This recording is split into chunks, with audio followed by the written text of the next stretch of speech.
Hey there, and welcome to this week's Sunday Musings, where every week I take a little time and talk about something that's been on my mind. I also write a weekly blog hosted on Medium. The link for that is right here. Every blog on there is complimentary to my videos, and I hope you'll check them out. There's always additional information and resources contained within. This week, I want to talk about building resilience. Now, over the past couple years, we've probably heard a lot about the need to build resilience. There's been a lot that's happened in our lives, in the world around us, careers, families, everything has changed. In fact, I might suggest one of the only constants in the last couple years is change. And that's what's led to the conversation of building resilience. So what is resilience? Well, the American Psychological Association defines resilience as the process of adapting in the face of adversity, trauma, tragedy, threats, or significant sources of stress. As much as resilience involves bouncing back from these challenges, it can also involve profound personal growth, the building of resilience. It's sometimes a nice fantasy to think about, wow, I wish my life was as simple as it was when I was younger. All I had to worry about was getting up, getting dressed, and going to school. And maybe the bully asking me for lunch money or a surprise pop quiz. But the reality is, that's not our life and hasn't been for a long time. And back then, it wasn't so simple. We were very stressed as well. It's today we need to think about. There's a phrase I heard growing up, what doesn't kill us makes us stronger. And that's really sort of the foundation for resilience, only in a really more flippant way. Things happen. They're going to happen. You can't avoid it. And you have a choice when something happens. You can either let it control you and take over your world, kills us, or you can learn from it, grow from it, and become stronger. It's about adapting. It's about learning. It does not mean that you won't be traumatized, that you won't have pain or stress or anxiety. It does not mean you will not be distressed. The road to resilience is actually frequently involves a lot.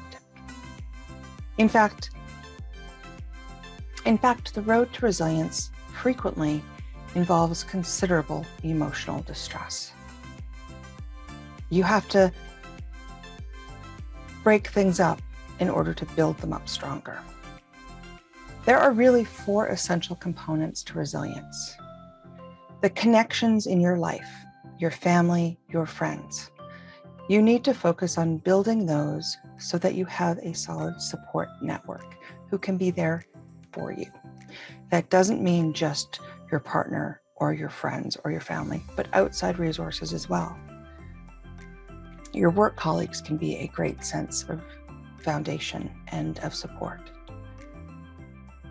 Your church, your local community groups, anywhere you have connections, build those because in times of stress, they will be there. Your physical wellness, your mental wellness, and your emotional well-being are also foundational to building resilience.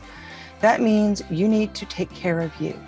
You need to eat properly, exercise, sleep well, take care of the body and the vehicle.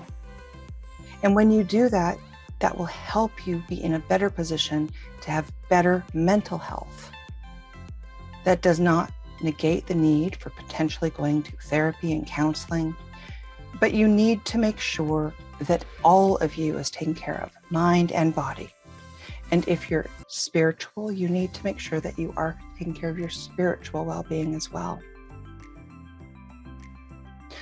The third thing and foundation to being resilient and building resilience is healthy thinking. This is a great way to employ mindfulness. Mindfulness is being in your body, in yourself, being present and working towards accepting. It's important that you consider being present in your activities and not dissociating. It's super duper easy to pick up a cell phone and to play one of those 1,000,001 mindless games that allows you to not be present. But that is not healthy thinking. That's dissociative. Mindfulness is being present in what you do. Not thinking about the grocery list while you're talking to somebody, but thinking and being in your body and feeling yourself and being present and listening and experiencing. Finally, the last foundation to building resilience is to find meaning, to do something that makes you feel meaningful. Structure.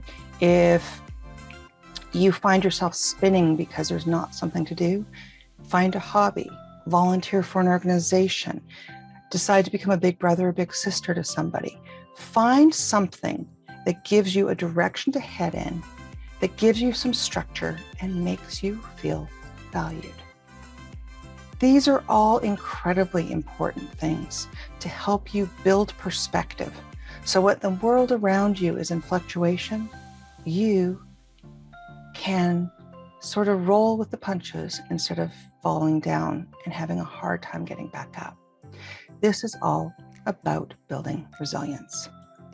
I know there are many, many tips and tricks out there, and I would love to hear yours for building resilience. So let me know, and I hope to speak with you soon.